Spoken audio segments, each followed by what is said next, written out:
Salom qadrli savdoshlar, bugun biz yangi o'quv ingliz tilida birinchi qismninki 29-30 darsni o'rganib o'tamiz. Biz hozirgacha o'rganib o'tdik, ya'ni kesim fe'l bilan, ya'ni bo'lsa, bo'lsam, bo'lsang degan fe'l bilan jumla tuzishni o'rganib o'tdik. Ham buni nihoyat ko'p mashq qildik, sizlar nihoyat yaxshi o'rganib ketdinglar. Endi biz haqiqiy fe'llar bilan jumla tuzgan chaqda zot ahvol qanday bo'ldi? Ya'ni biz burun o'rgangan shu tartib bo'yicha kelamdi yoki jumlaning har qaysi tarkiblari.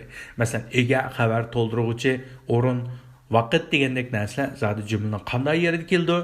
Ya'ni Uyg'ur tilidagi jumlaning tartibi bilan qanday o'xshashlik bor deganni o'rganib o'tamiz. Undan boshqa biz must, ya'ni zarur, kerak, cho'qim degan gap bilan tuziladigan jumlalarning tartibini ham buningki savol jumlasini yasashni o'rganib o'tamiz. Darsda iltabir 29 darsning so'zliklari. Birinchi so'zning birinchi tovushi nimkan ishga. Ishqani qo'sak shot, qo'sak shot. Shot degan gap yepish, etish degan gap. Ya'ni ishni yepish yoki etish deymiz-ku. Shot, yepish, etish. Anondan keyin og'zini yumishdiki, yumish qilishiltimiz, İkinci sözün birinci tavuş nima ekan? Bahka. Bahqani qo'sak bat, ni qo'sak bat. Nayt tiz alsizlar, ama en so'z sangli bo'lmaydi. Akin ekan roomga. Nasa bedroom. Bedroom. Yani bedroom degan chaqda roomni so'zaro sanglim bo'ldi yoki qisqa sanglim bo'ldi. Bedroom. Bedroom degan gap, ya'ni yataq, uy degan gap. Bed degan karvat degan gap. Karvat qo'yilgan uy. Biz nima deymiz odatda? Yataq uy deymiz, Bedroom. Ama sözün birinci tavuş nimken a'ga a'ni qo'sak an. Aniki nimken t'ga t'ni qo'sak tay, t'ga i'ni qo'sak ma i'ni so'zlab o'qiymiz deb o'rgandik-ku. Tayga d'ni qo'sak tidy.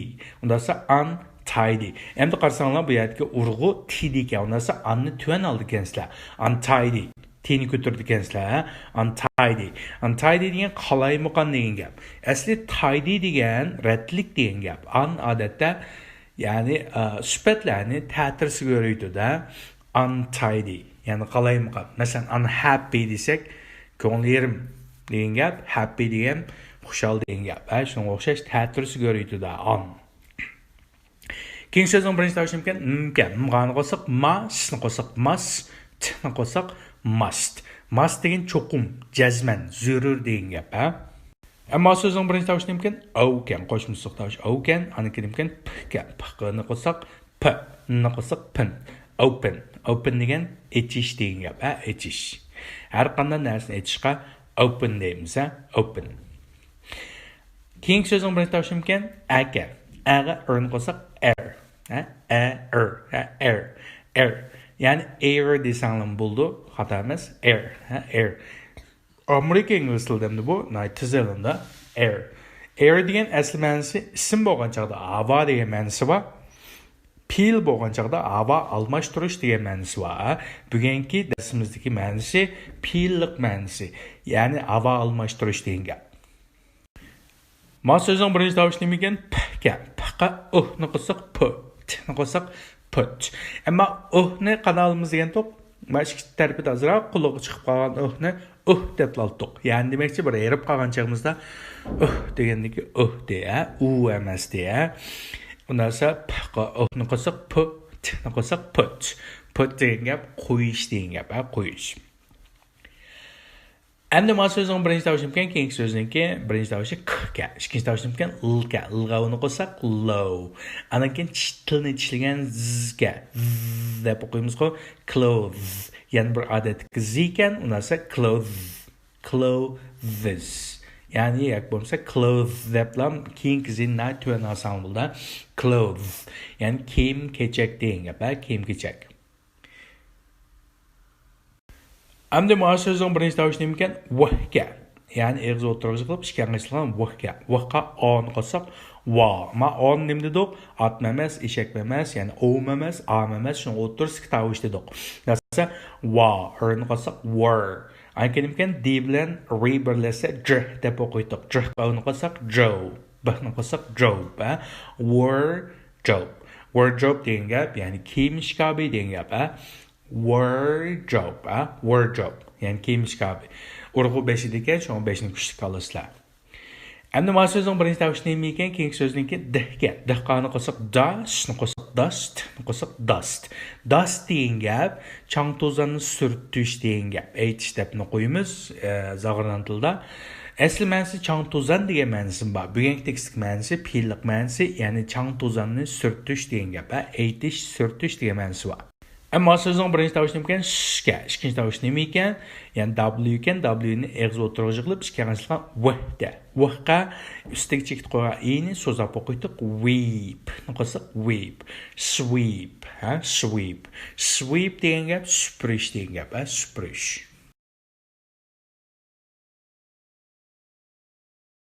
Endi bütün sözlükni o'qilish, ha? Shut, yepish, itish, yumush. Bedroom, yatak uy. Untidy, qalaymaqan. Must, cho'qim, jazman. Open, etish.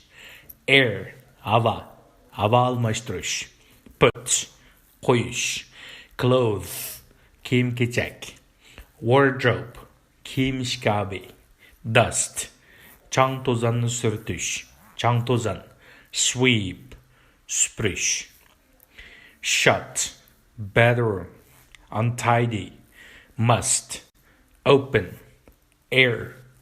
Put, clothes. Wardrobe, dust. Sweep. Endi tekst qarab boqaylik.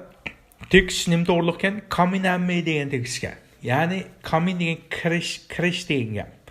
Ammi degan gap odamning ismi, ha? Come in ammi degan gap, ya'ni kiring ammi degan tekst gap. Yani bu tekst nima to'g'riliq ekan degan chaqda Jones xonim degan bir xonim bilan uningki uyda ishlaydigan oila xizmatchisi o'tirishga boran ekan, ha? Alik Jones xonim debdi, come in ammi dedi. Ya'ni ko'z oldimizga odamga gap qanchaqda you deb jurmaymiz dedim qo'y, ya'ni siz kiring deb jurmaymiz. Come in, ya'ni o'tinish, buyruq yoki unda shaklda qarshi tarafga ko'z oldimizga deb qanchaqda qana qilamiz degan to'q bevosita deymiz, siz mana qiling deb jurmaymiz degan to'q. Come in ammi dedi. Ammi kiring dedi. Shut the door please. Shut, yeping. The door, eshikni, please. Xapamay eshikni bitang dedi. This bedroom's very untidy. Okay. This bu bedroom. Yatak uy is. Yani demek narsalarning keyin bir pash qo'yib aslini qo'ysak nima bo'ldi? Shu narsa bo'lsa degan ma'no bildirdi. Mesela these bedrooms deb bedroomning keyin bir pash qo'yib aslini qo'yishni bilgan, bu yatak uy bo'lsa. This bedroom's very untidy. Yani naiti qalayimqan bo'lib ketibdi. What must I do? Mrs. Jones. Jones xonim, men nima qilishim kerak? Yani nima qilsam bo'ldi? Nima qilib birman? dedi. Yani what must I do? What must I do degan gapning qanday kelishma biz grammatika nuqtasi so'zlaymiz, ha? Men nima qilishim kerak? Jones xonim dedi. Open the window. Open the kitchen. The window. That is nature. And air the room. Uyning havosini almashtiring. Then degan undan keyin degan ma'nosi bor ingliz tilida. Then undan keyin put these clothes. Yani qo'ying bu kiyim-kechaklarni in ichiga. The wardrobe. Yani nimning ichiga, yani kiyim shkafning ichiga qo'ying deydi. Hamda ingliz tilida put bilan in birlashib ichiga qo'yish, ichiga selish degan ma'nosi chiqadi. Then undan keyin put these clothes in the wardrobe. Undan keyin bu kiyim-kechaklarni kiyim shkafiga selib eting. Then make the bed. Endi make the bed degan karvatni tuzashtiring degan, tuzashtirish degan ma'no chiqadi. Yani yig'ishtirishmi deb qo'yamiz-ku, karvatni yig'ishtiring. Dust the dressing table. Yani grim ustilni surting. Yani to'polab ketibdi demakchi. Then undan keyin sweep the floor. Yani polni süpürüm. Demekçi bütün tekst shu ekan, ha? Avval biz grammatikalik nuqtaga qarab boqaylik.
Endi bu dersimizga intayin muhim bir grammatikalik nokta bo'lsa, аңлаудан bizga deb qo'ydiganimiz ingliz tilida biz hozir o'rganib ketdik. Ya'ni kesim fe'llar bilan jumla tuzishni o'rganib ketdik.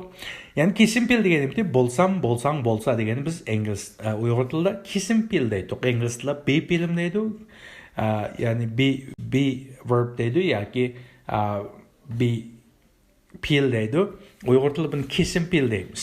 Bu kesim fe'l degani nima degan chog'da bo'lsam, bo'lsang, bo'lsa. Bo'lsam, bo'lsanglar degan gapni biz kesim fe'l deymiz. Endi biz hozir qanday qildik? Buningki qandaq jumla kelgan chog'da, mush kesim fe'llar bilan jumla tuzgan chog'da jumlaning tartibi qanday bo'ldi? Uyg'ur tilida o'xshash bo'ldi. Biz buni o'rganib ketdik, ham nihoyat ko'p mashq qildik, sizlarni yaxshi bilib ketdinglar. Endi biz bugun so'zlaydiganimiz, deb qo'ydiganimizdan oldi bilan yoki so'zlaydiganimiz desam bo'ldi. Yani haqiqiy fe'llar kelib qolishi. Masalan, bo'lsam, bo'lsang, bo'lsa degan anda chiqar ekan.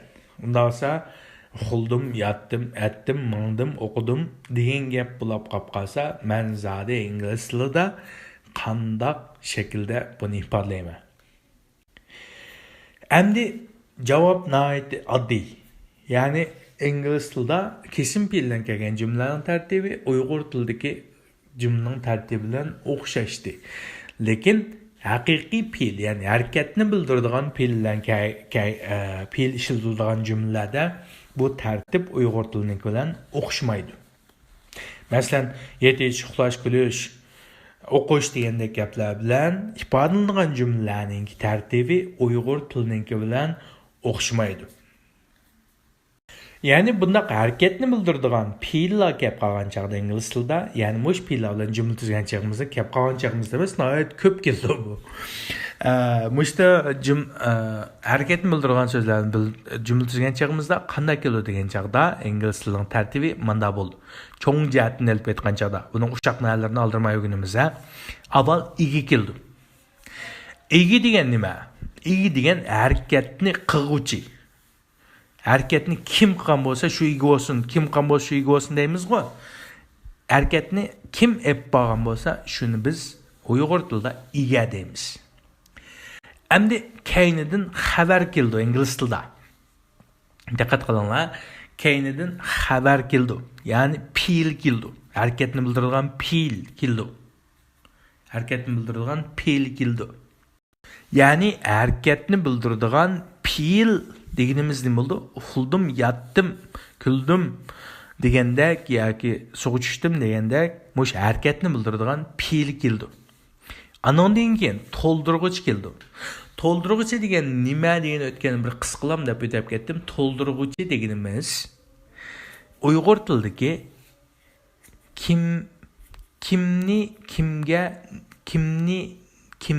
nimani kimden, nimidin deganga savol javob bo'lib keldigan, ya'ni javob bo'lib keldigan bo'lakimiz Uyg'ur tilida to'ldirg'ich deymiz, ingliz tilida o'xshash.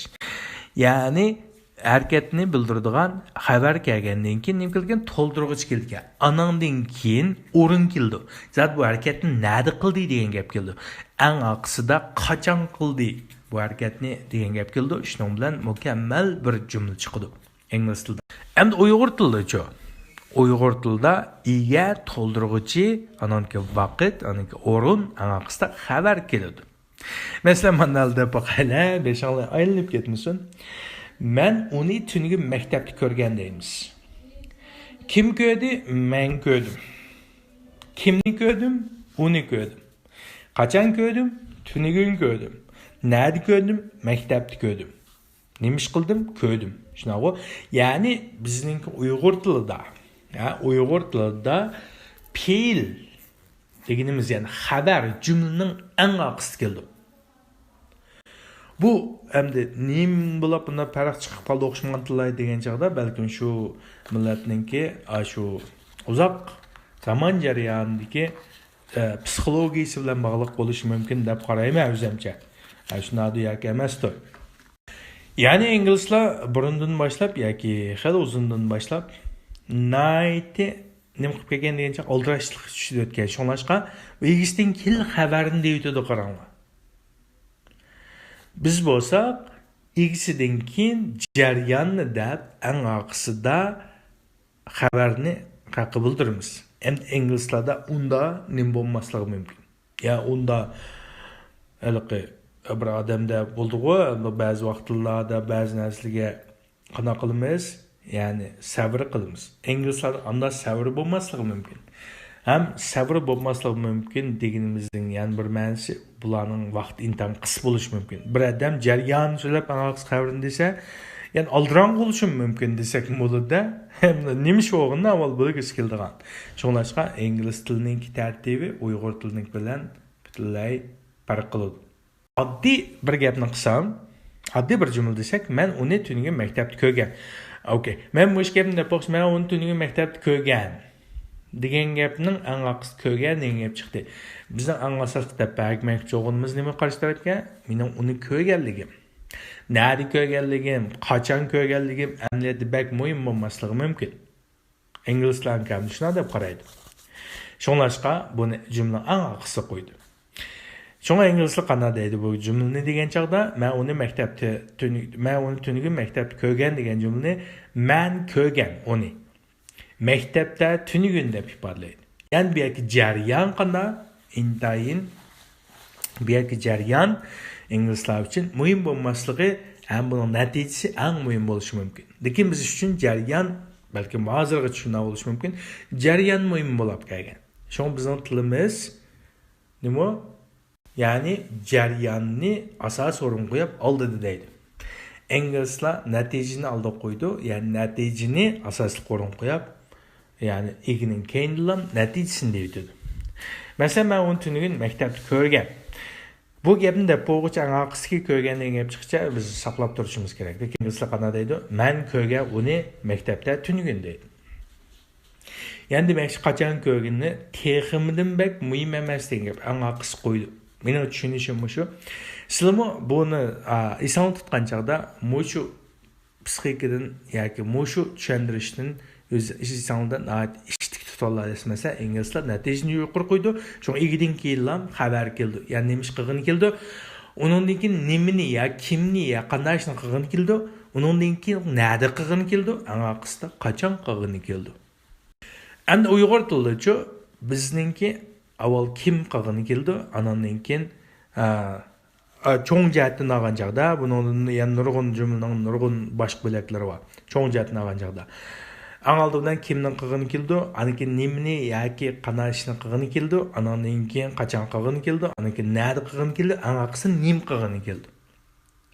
Masalan, men bir gapni desam, men buloq boshidan yo'lga chiqib 8 qavat kelgan chaqda taksinin yil chiqib, u yerdan tushib, birinchi yo'l avtobusga almashib, tibbiy universitetga berib, u yerdan 8-yo'l avtobusga almashib, Moliya institutiga berib, u yerda do'stim bilan ko'rishdim. Amaliyotda bizning demakchi o'g'inimiz nima qarish tarafga mishada? Bizim demakchi o'g'inimiz bir gap. Ya'ni men Moliya iqtisod institutiga berib, shu do'stim bilan ko'rishdim degan demoqchi. Lekin bu oraliqdagi jarayon shunchalik uzun. Ya'ni men taksiga tushdim, taksining yilchi ketdi, avtobusga almashdim, avtobusdan yana biz avtobusga almashdim, aqsti berib do'stim bilan ko'rishdim. Do'stim bilan ko'rishdim degan gapni anglash uchun shunchalik uzun vaqt saqlashga to'g'ri keldi. Endi ingliz tilida men ko'rishdim do'stim bilan deyib, andan keyin avtobusdan yil chiqib, avtobus almashib, andan keyin berib deb qo'ydi. Shuning bilan gap tugaydigan demakchi, bu matil yaxshi, atil ashkilik emas, yoki matil ilg'or, matil tuyan deganlik emas. Bizning tilimiz eng suyimlik, eng qadrli til. Ya'ni bu yani haqiqiy harakatni bildirgan fe'llar bilan kelgan jumlalarningki tartibini tutgan chaqda mushni eson tutsanglar, esondan chiqatmaydi. Şoňa bir oddiy jumlani degan chaqda men uni tunugun maktabda ko'rgan degan gapni ingliz tilida men ko'rgan uni maktabda tunugun deb ifodalaydi. Ya'ni ingliz tilida nima kelgan? Avval egi kelgan. Anondagi xabar kelgan. Xabar nim qilg'ini kelgan. Anondagi nimani qilg'ini. Yani to'ldiruvchi deymiz buni. Kimni, nimga degan gapni-chu. to'ldirg'ich kelgan, anandan keyin o'rin kelgan, nada qilganing kelgan, eng aqsida nima kelgan, ya'ni vaqt qachon qilganing kelgan. Mushu ingliz tilining qilib ketgan, ya'ni cümle tertibi. Yani ma'lum bir fe'lni bilib olsanglar, shu fe'l orqali avval egin deb, andan keyin shu fe'l deb, andan keyin uni to'ldirishsin deb, andan keyin o'rinni eng qisqa vaqt deb qo'ysanglar, ingliz tilida cümle xato bo'lmaydi.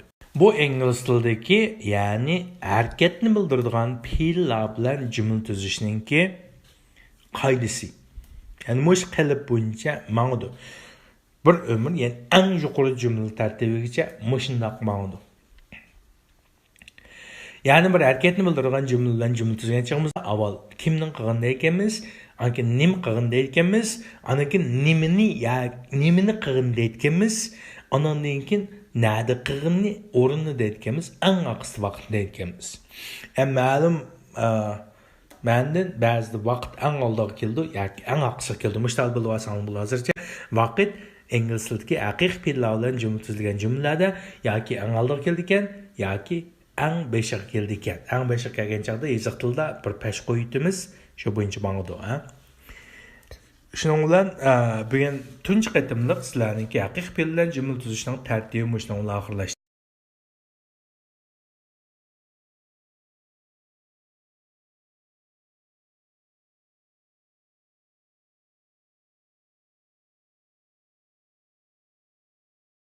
Endi bizningki darsimizdagi ikkinchi grammatikalik nuqta what must I do? Buni men tekstni nayt qisqa tushuntirib o'tgan chaqda bir deb o'tib ketdim. What must I do degan men nima qilishim kerak dedim. Endi must degan nima dedik? Cho'qim, jazman dedik. Do. Endi bu gap chiqmagan do qaranglar, olgan chaqda diqqat qilinglar. Do deb u deb olsanglar bo'ldi. Lekin haqiqiy inglizlar endi bu ifodalayamadi muhmidim. U ga yaqin chiqadi. U bilan uning o'tirisida oldi. Do. Do. U bakroq qilishib qoldi. Uyg'ur tilidagi uzumdagi uga bakroq qilishib qoldi. Do. Do degan inglizdagi umum fe'l. Umum fe'l deganimiz bu qilish, etish degan gap. Mana buni har qanday tilda umumiy fe'l deymiz. Ya'ni har qanday tilda bir umum fe'l oldu.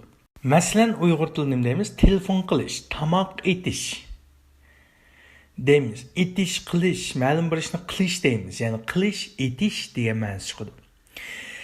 Endi bu must bilan jumla tuzgan chog'imizda, must bilan jumla tuzgan chog'imizda jumla tartibi qanday keldi degan chog'da jumla tartibi boy deganimga o'xshash, lekin must haqiqiy harakatni bildirgan qilishning oldiga keldi. Ega keldi, must keldi, anonga harakatni bildirgan fe'lni olib qo'ysanglar bo'ldi. Undan keyin o'rinni, vaqtni qo'ysanglar bo'laverdi. O'rinni, vaqtni qo'ysanglar bo'laverdi. Masalan, I must do. Men cho'qim qilishim kerak. Mustning bu yerda nima ma'nosi chiqadi Uyg'ur tilidagi?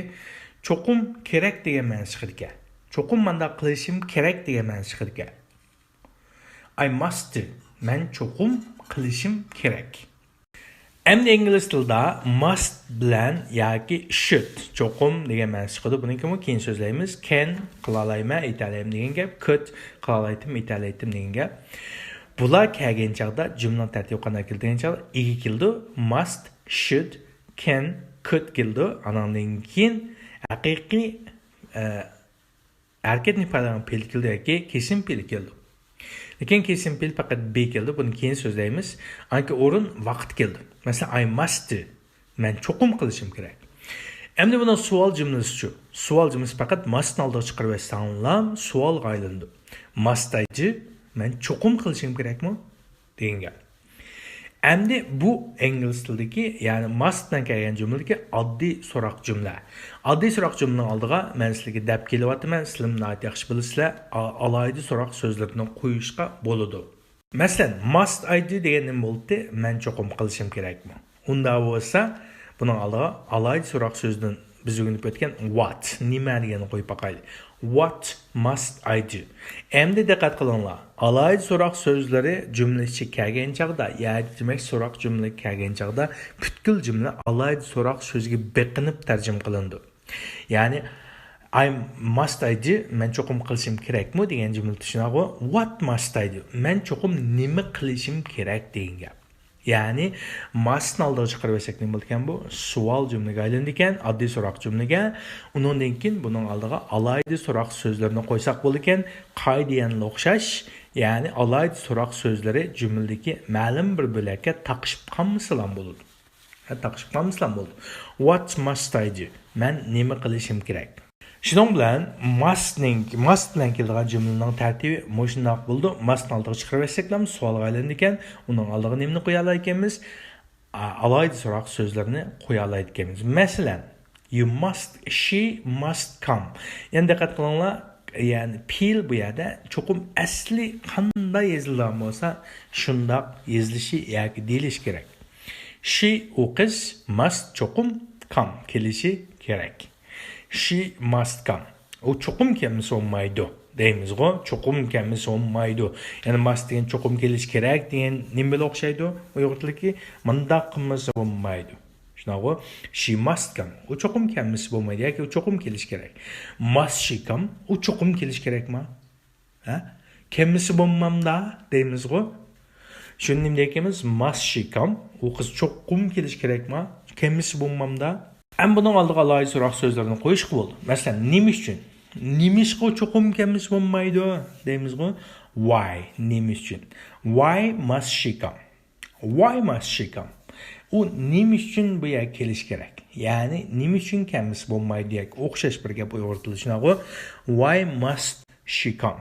Ya'ni nima uchun u kelish kerak? Ya'ni boy dedim, ya'ni burun o'rganib o'tdik, ko'p o'rganib o'tdik. Yani addi so'roq jumlalarga alayda so'roq so'zlarini qo'yish bo'ldi. Faqat jumladagi ma'lum bo'lak taqashmasa yoki logikalik xatolik chiqmasa. Undan so'ng why must she come? U nima uchun kelish kerak? Endi when, qachon deb qo'yib qo'yaylik. When must she come? U qachon kelish kerak? Where must she come? U nega kelish kerak cho'qim? How must she come? U qanday kelish kerak? Ko'ylak kiyish kerakmi yoki kostyummi? Yoki taksidimi yoki avtobusdimi? Yoki vaqtida kelish kerakmi, kechikib kelsin bo'lamdi? How must she come? U qanday kelish kerak? Ya'ni demakchi must, should, can, could bilan kelgan jumla ingliz tilida qanday tartibda kelgan? Must, should, could, can kelgan, anondan keyin nima kelgan? Xabar, fe'l kelgan. Fe'l ikki cho'ng turga bo'lindi. Be-fe'l, kesim fe'l, aniki harakat fe'li edi. Unda vaqtida kesim fe'lning men qanday bo'lganligini biz keyin deymiz. Hozircha must'dan keyin harakat fe'li keldi ekan, shundan menda qilishi kerak. Menda qilmasa bo'lmaydi degan ma'noni bildirgan desang bo'ldi. Must'ni oldiga chiqarib olsaklam, oddiy so'roq jumlaga aylandi ekan, uning oldiga logika taqashmagan ahvol ostida biz alayda so'roq so'zlarini qo'ysak bo'ladi ekan. Shuning bilan must to'g'riliq tushuncha mishada oxirlashdi. Endi keyingi nuqta come in. Birinchi nuqta come in. Come in degan kiring degan gap. Come degan kelish degan ma'nosi bor. Inni qo'shib etsanglar ishchi degan ma'nosi chiqadi. Come in. Ya'ni ichiga kiring degan gap nima bo'ldi? Kiring degan ma'nosi o'rgatilishadi. Shut the door.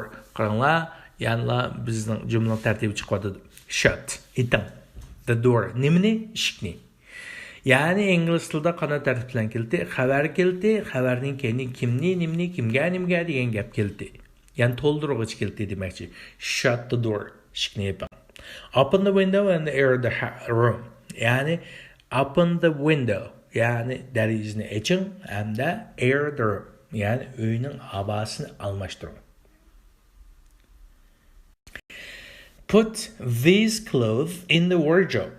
Ki bu kiyimlarni kiyim shkabiga solib eting. Endi put degan qo'yish degan ma'nosi bor, lekin qo'yish degan ma'nosiga in qo'shilsa vaqtida put in bo'lsa ichiga qo'yish degan gap, ya'ni selish deymiz uyg'ur tilida. Ichiga solib eting, kiyimni kiyim shkabiga solib eting. Endi diqqat qildiringlar, put in. Buni ayirib ishlatish bo'ldi. Putning keyin palonch narsa deb in palonch narsaga. Masalan, put your handbag in the box. Seling, sizning qo'l sumkangizni in the box eshikning ichiga seling. Ya'ni seling bir narsani in palanch narsaning ichiga deb olsanglar eng to'g'ri chiqadi. Put your shoes in wardrobe.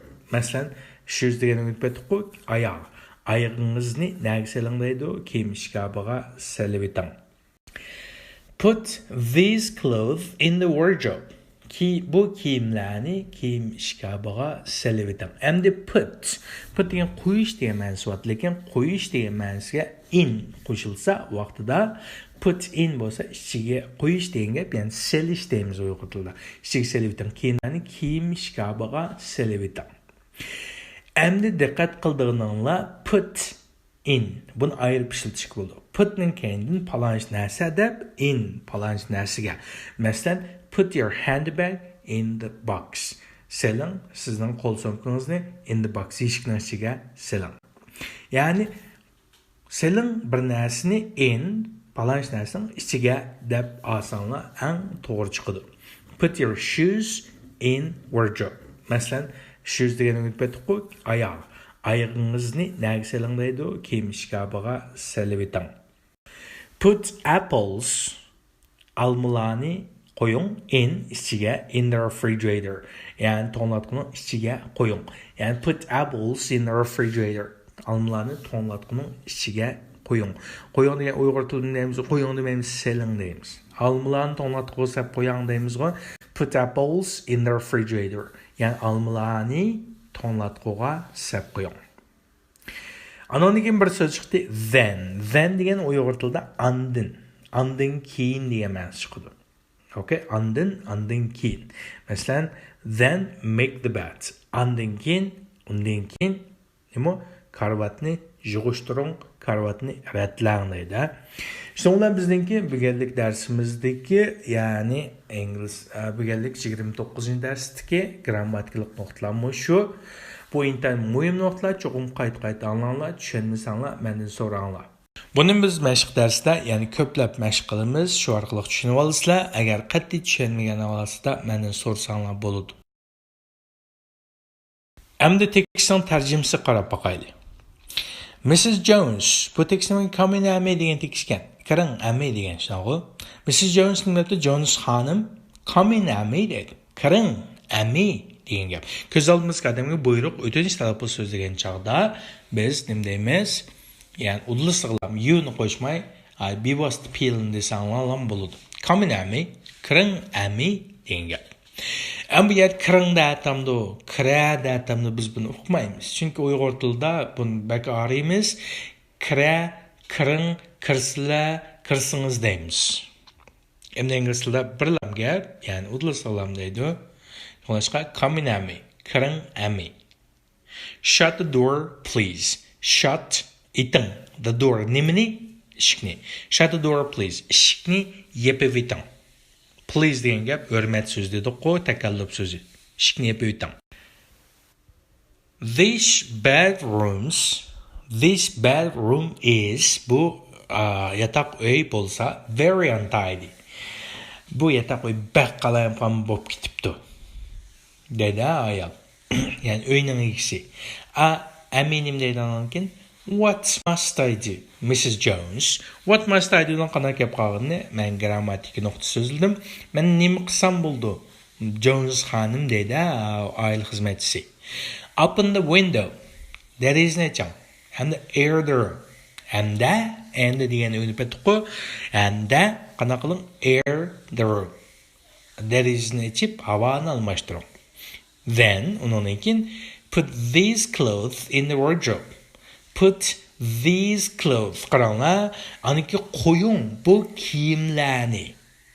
To'ldiruvchi kelyapti. Nimani bu kiyim? Naga in the wardrobe. Kiyim shkabiga.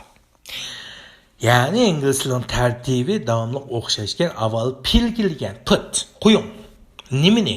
To'ldiruvchi kelgan. These clothes. Bu kiyim kechaklarni. Naga in the wardrobe. Ya'ni kiyim shkabiga.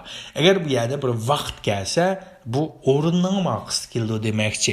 Nosa put these clothes, ya'ni ingliz tilida bu kiyimlarni kiyim shkabiga qo'yib qo'ying Selevitang deganim ne ekemiz?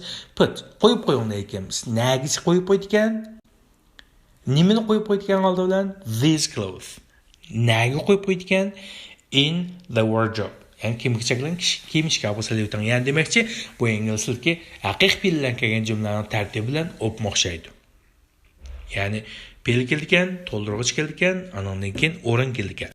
Then undan keyin make the bed. Endi make the bed deganida bitoq, ya'ni karvatni yig'ishtirish degani make the bed deydi inglizlar. Make the bed yig'ishtirish degan gapni make bilan ifodalaydi. Biz buni o'rganib o'tgan burun make degan gap, mashinaning markasiga make deydiq, lekin bu ingliz tilida intan ko'p ma'nosi bor. Make yasash, itish, qilish, yig'ishtirish degan ma'nosi chiqadi. Bir-birlab chiqqan chog'da o'rganamiz. Make the bed degan bu yangi darsimizdan bo'lgan karvatni yig'ishtirib aytlang. Dust surting the dressing table. Kiyim stulni, kirim stulni surting. Anga qismkan then undan keyin sweep the floor. Undan keyin polni surting. Bu tekstda diqqat qilinglar, haqiqiy fe'llar bilan kelgan jumlaning tartibi ega keldi, xabar keldi, o'rin to'ldirg'ich keldi, anondan keyin o'rin keldi, aqsda vaqt keldi. Shuna bo'lgan chaqda bu jumla hozir deyilayotgan gaplarning tartibi o'xshash. Garchi bu yerda buyruq, o'tinish yoki unda shakl deyilayotgan bo'lsin-bu, lekin bunun keyindagi to'ldirg'ichi, ya'ni to'ldirg'ich pati keldi. Undan keyindan nim kelgan o'rin kelgan. Agar vaqt bo'lib qolsang aqsda nim kelgan vaqt kelgan. Bu ingliz tilidagi haqiqiy fe'llar bilan tuzilgan jumlaning tartibi. Ega, xabar, to'ldirg'uchi, o'rin, vaqt. Ya'ni bu ishni esingizda tutib olsanglar, bir fe'lni bilib olsanglar, o'rinning ismini bilsanglar, vaqtni bilsanglar, shu ishni deb ketaversanglar, xatolashmaysizlar ingliz tilida. Albatta bu zamonlar bor, buni aldirmay o'rganamiz. Bugungi tekst intayin muhim, cho'qim men degan gaplarni nihoyat yaxshi anglanglar, tushunmaganlarni biz mashq darsida o'tamiz hamda ayrim so'rasanglar bo'ladi. Endi men 29-darsning tekstini o'qib berishdan burun menda bir gapni sizlarga intayin muhim gap sifatida deb qo'yay.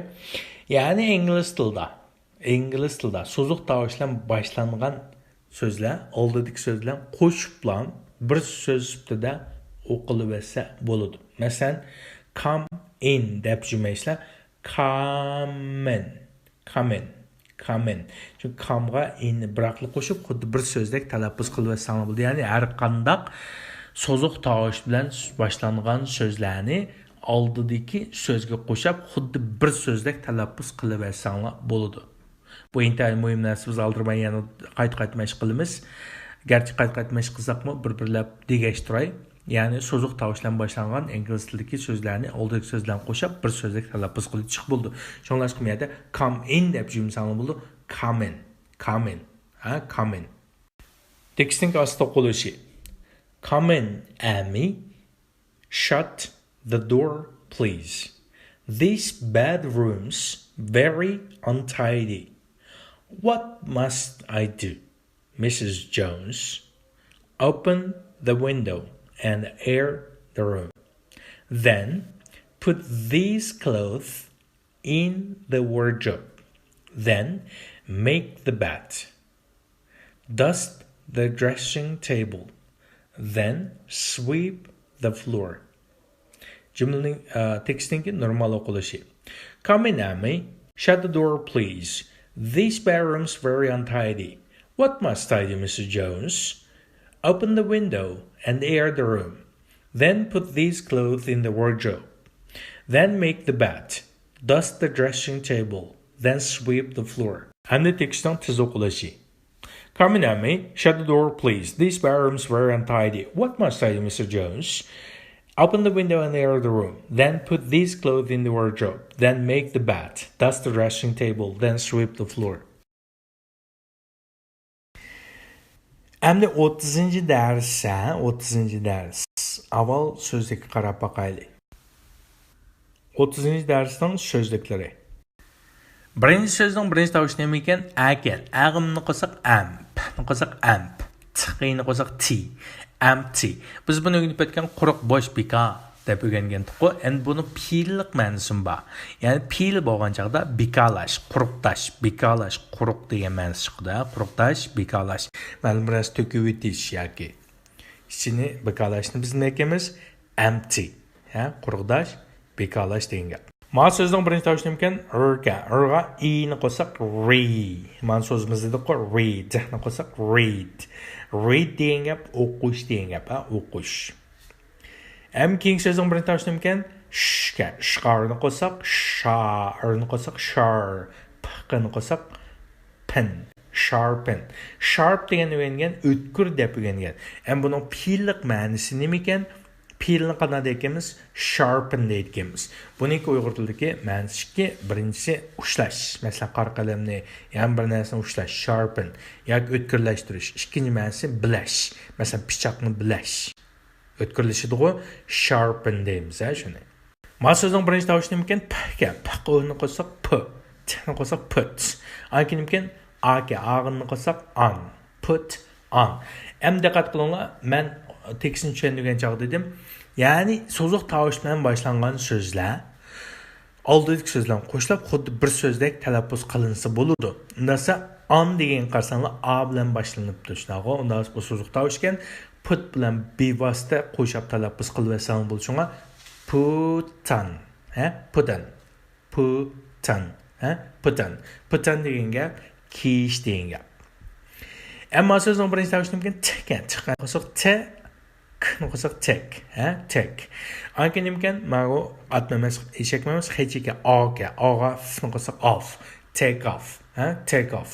Take off degan gap selivitish degan gap. Ya'ni o'xshash qayda offni qo'shib o'qiymiz take off. Take off degan selivitish, ha, kiyim-kechakni. Mana so'zning birinchi tavsiyam ekan chiqqan. Chiqqa urni qo'shsak turn, qo'shsak turn. Akin ekan aga, ag'a ni qo'shsak on. Turn on. Turn on. Yani ben dedim on sözlük tavsiyen başlanıptı. Onda olsa bunu qo'shiblam turn on. Turn on. Turn on. Turn on. Yani bırakla qo'ydingizlar. Xuddi bir so'zdek talaffuz qilib olsanglar bo'ladi. Emniyat bu so'z berikmisi, ha. Turn on. Turn on. Turn on degan gap echish. Echib qo'yish degan gap, ha, echish. Keyin so'zning birinchi tavsiyam ekan, ya'ni turn ekan, ya'ni off, turn off. Turn off degan gap, ya'ni taqash, o'chirish degan gap. Off qarasang, ya'ni o ekan, bu so'zliq tovush deb o'rgandik. Unda bo'lsa turn bilan qo'shib o'qib bo'ldi. Turn off. Turn off. Turn off. Turn off. Turn off degan gap, ya'ni taqash, o'chirish degan gap. Masalan, televizorni yoki chiroq. Bütün so'zliklarning o'qilishi. Empty, quruq, quruqdash, bekalash. Read, o'qish. Sharpen, ushlash, bilash. Put on, kiyish. Take off, selivitish, selish. Turn on, echish, echib qo'yish. Turn off, taqash, o'chirish, itivitish. Empty, read, sharpen, put on, take off, turn on, turn off. Endi 30-darsning teksti qarab boqaylar.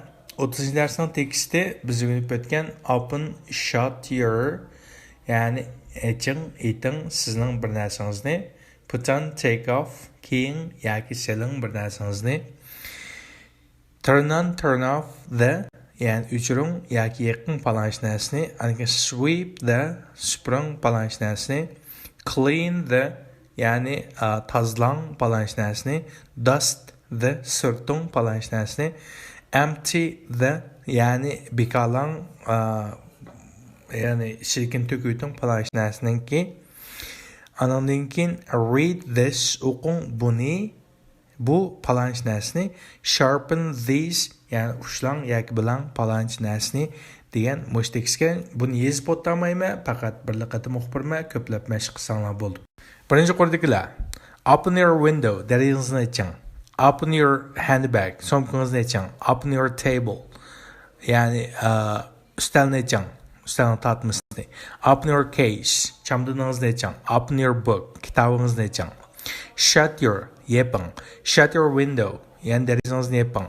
Shut your handbag, Qo'l so'mkangizni etib eting. Shut your table. Ya'ni üstünüzni yepib eting. Shut your case. Chamdoningizni yepib eting. Shut your book. Kitobingizni yepib eting. İkinci qo'ldagilar put on kiying. Put on your shirt. Yani ko'ylingizni kiying. Put on your watch. Soatingizni taqing. Put on your shoes. Oyog'ingizni kiying. Put on your tie. Galstukingizni taqing. Put on your shirt. A blouse. Ko'ylingizni kiying. Put on your suit. Kostyumingizni kiying. Take off your shirt. Ko'ylingizni silib eting. Take off your watch. Qo'l soatingizni ilib eting. Take off your shoes. Oyog'ingizni silib eting. Take off your ties. Galstukingizni ilib eting. Take off your blouse. Ko'ylingizni silib eting. Take off your suit. Kostyumingizni silib eting. Turn on. Yaqin. Turn on your radio. Yani radioni eching. Turn on your TV. Yani television. Televizorni eching. Turn on your lights. Yani chiroqni eching. Turn on your tap. Yani tap degan jumak degan gap. Suvni eching. Yani jumakni eching. Turn on your radio. Yani radioni eching. Endi turn off. Yepib eting. Etib eting. Turn off your speaker. Yani nimani etib eting deydi u yangratqini etib eting. Turn off the television. Yani televizorni etib eting. Turn off lights. Chiroqni o'chirib eting. Turn off tap. Yani turbini etib eting. Turn off the nimdeydi anga qistik nim ekan? Yani anga qistikisi radio ekan. Turn off the radio. Radioni etib eting. Endi 3-chi qo'ldagilar sweep, supurang. Sweep the floor. Polni supurang. Sweep the floor. Polni supurang. Sweep the living room. Mehmonxona uyini supurang. Sweep the bedroom. Yani yotoq uyini supurang. 5-chi qo'ldagilar dust, surting. Dust the bed. Yani karvatni surting. Dust the dressing table. Yani kirim ustini surting. Dust the shelf. Shkafni surting. 6-chi qo'ldagilar empty, bekalang. Empty the cup. Yani piyolani bekalab eting. Empty the box. Yani qutini bekalang. Yani eshikni bekalang. Empty the bottle. Butulkani bekalang.